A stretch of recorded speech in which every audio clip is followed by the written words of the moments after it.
Hello बच्चों, आज के क्लास 10th में हम लोग हिंदी वर्णिका भाग 2 को पढ़ेंगे। इसमें सबसे पहला चैप्टर, इसमें 5 चैप्टर पढ़ना है। उसमें सबसे पहला है दही वाली मंगम्मा।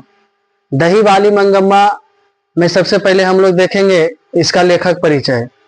लेखक परिचय या दही वाली मंगम्मा जो है, इसका लेखक परिचय में सबसे पहले लेखक का नाम श्रीनिवास है, जो कि एक महिला है। श्रीनिवास एक महिला है। इसका जन्म 1891 ईस्वी में कर्नाटक के कोलार में हुआ था, है ना। यह जो दही वाली मंगम्मा जो कहानी है, यह कन्नड़ कहानी है। इसका पूरा नाम, लेखक के पूरा नाम मास्ती वेंकटेश अयंगर है।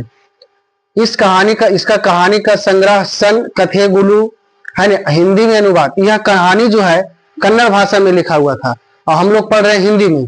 तो इसका हिंदी में अनुवाद किसने किया? तो हिंदी में अनुवाद किया B.R. नारायण, है ना। और यह जो लेखक है श्रीनिवास, इन्हें साहित्य अकादमी का पुरस्कार मिला 1968 ईस्वी में। इस सन कथेगुलु जो संग्रह है, इसी के लिखने पर इन्हें साहित्य अकादमी पुरस्कार 1968 में मिला था और इन्हें ज्ञानपीठ पुरस्कार भी मिला। अब हम लोग देखेंगे कहानी में कहानी क्या है। सबसे पहले कि दही वाली मंगम्मा, यह जो कहानी है इसका नाम दही वाली मंगम्मा क्यों पड़ा? तो एक महिला थी श्रीनिवास, जो दही बेचने जाती थी बेंगलोर। और जब महिला जो थी मंगम्मा नाम की महिला और दही बेचती थी, इसलिए इस चैप्टर का नाम दही वाली मंगम्मा पड़ा। और इस कहानी के आसपास सबसे पहले इसका पात्र परिचय देखेंगे, यानी इस कहानी में कौन कौन से किरदार है, कौन कौन से पात्र है। तो कहानी में सबसे पहले आती है मंगम्मा। जो मंगम्मा है, यह एक विधवा औरत है। यह इसका गांव अबलूर के पास वेंकटपुर था और यह बेचती थी दही, है ना। क्या बेचती थी? दही बेचती थी।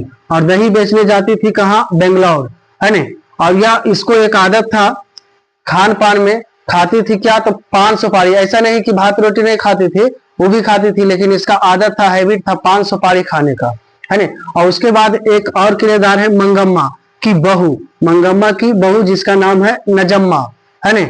मंगम्मा की बहू जिसका नाम है नजम्मा, जो अपनी सासू माँ से काफी लड़ती थी, है ना। और इसका मंगम्मा का एक बेटा था, है ना। बेटा का नाम इस कहानी में नहीं है, सिर्फ मंगम्मा का बेटा याद रखिए कि मंगम्मा का एक बेटा था, है ना।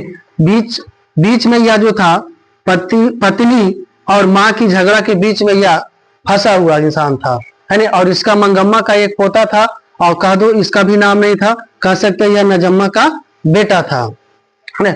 तो यहाँ पर क्या था, और इसमें 2 पात्र और हैं। एक है रंगप्पा, है ना। यह रंगप्पा जो है गांव के लंपट, हरामी, जुआरी टाइप का व्यक्ति था, यह बदमाश व्यक्ति था। और एक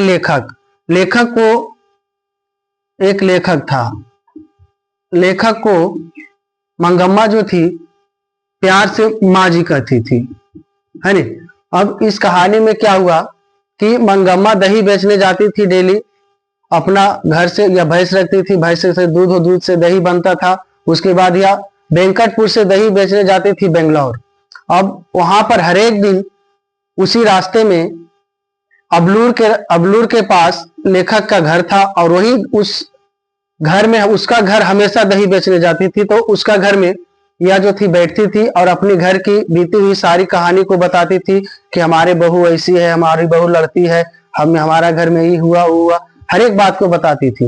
एक दिन क्या हुआ कि मंगम्मा जो थी दही बेचकर आई, और उसी टाइम मंगम्मा की बहू नजम्मा अपनी बेटे को मार रही थी, पीट रही थी।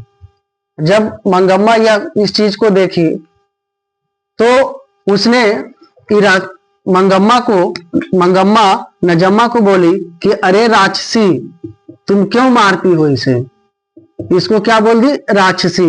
मंगम्मा नजम्मा को बोल दी कि राक्षसी, है ना। तो इसको नजम्मा को आ गया गुस्सा, और गुस्सा आ गया तो इसने कहा कि हम अपन बेटा के मारे और चाहे तो कुछ करें, उससे तुमको क्या मतलब है? तब जब ऐसा हुआ तो मंगम्मा जो थी बोली, तू हमरा से जवान लड़ाएगी? घर घर हर एक घर की यही कहानी है, बहू जो है वह चाहती थी कि मंगम्मा हमसे कुछ ना बोले, ना बोलती तो अच्छा था, और मंगम्मा बोल दी तो इसने नजम्मा ने इस पर भी गुस्सा हो गया, मंगम्मा पर गुस्सा हो गया। तो मंगम्मा बोली कि आने दो हमरा बेटा को, हम तुम्हारा शिकायत करेंगे। जब शिकायत की बात आया तो जैसे ही आया उसका बेटा, मंगम्मा का बेटा, तो उसने बोला कि बेटा तुम्हारी बहू ऐसे अपने बेटे को मार रही थी, हम डांटे तो हमको ऐसे बोला, यानी उल्टा सीधा लगा बढ़ा के बोला दिया। और ये नहीं बोला कि हम उसको राक्षसी कहीं, है नहीं। तो उसका लेखक का बेटा जो मंगम्मा का जो बेटा था, उसने भी उल्टे माँ पर ही बोला कि बाल बच्चा गलती करेगा तो हम उसको पीटेगी नहीं, ठीक है किया। तो मंगम्मा को लगा थोड़ा सा बुरा, और उस तुमको रहना, और बेटा कह दिया कि तुमको हमारा साथ रहना है तो रहो, और नहीं रहना है तो तुम अब सोच लो। अब इतना कहला के बाद भी मंगम्मा कुछ नहीं बोली, फिर कल होकर के दही बेचने चली गई। और जब उधर से आया तो फिर देखता है क्या कि उसका घर में सारा बर्तन अलग उसका कर दिया गया। उसका बेटा और बहू जो थी दोनों मिलकर उसके बर्तन को अलग कर दिया। तो मंगम्मा को लगा कि चलो अलग कर ही दिया है, हम तो मजाक में बोले थे तो अलग कर ही दिया है, तो कोई बात नहीं, लगे बनाएंगे और खाएंगे। इसलिए उसने अलग बनाने और खाने लगी। तब जो है क्या हुआ कि फिर से बनाती थी, खाती थी, दही बेचने जाती थी। और एक दिन गई लेखक के पास, फिर लेखक के घर जब गई तो वहां पहुंच के अपने सारी बातों को बताई कि हमारा बेटा बहू हमको अलग कर दिया, हमको खाने नहीं दिया, हम अलगे बनाते हैं खाते हैं।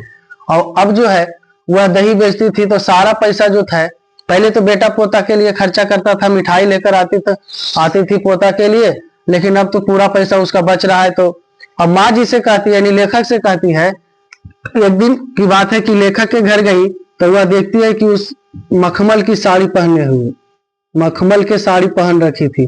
कौन? लेखक। तो उसने पूछा, उसने कहा, यानी मंगम्मा ने कहा लेखक से कि ए माँ जी, ये मखमल के साड़ी कितना में आता है? जवानी में तो हम नहीं पहने ये सब साड़ी, क्योंकि हमारा पति पहले भी मर भी गया था और जब जिंदा था तो भी हमें नहीं मानता था, इसलिए हम अब जो है हमारे पास पैसा है, हम कमाते हैं, अब हमारा खर्चा भी कुछ नहीं है, तो हम मखमल के वो साड़ी पहनना चाहते हैं, ब्लाउज पहनना चाहते हैं, है ना। तो इस तरह से वह बताई और बोली कि हम कल बताएंगे तुमको कितना में दिया साड़ी, जब पति आएंगे हमारा तो हम पूछ के बताएंगे कि कितना में लाए हैं, है ना।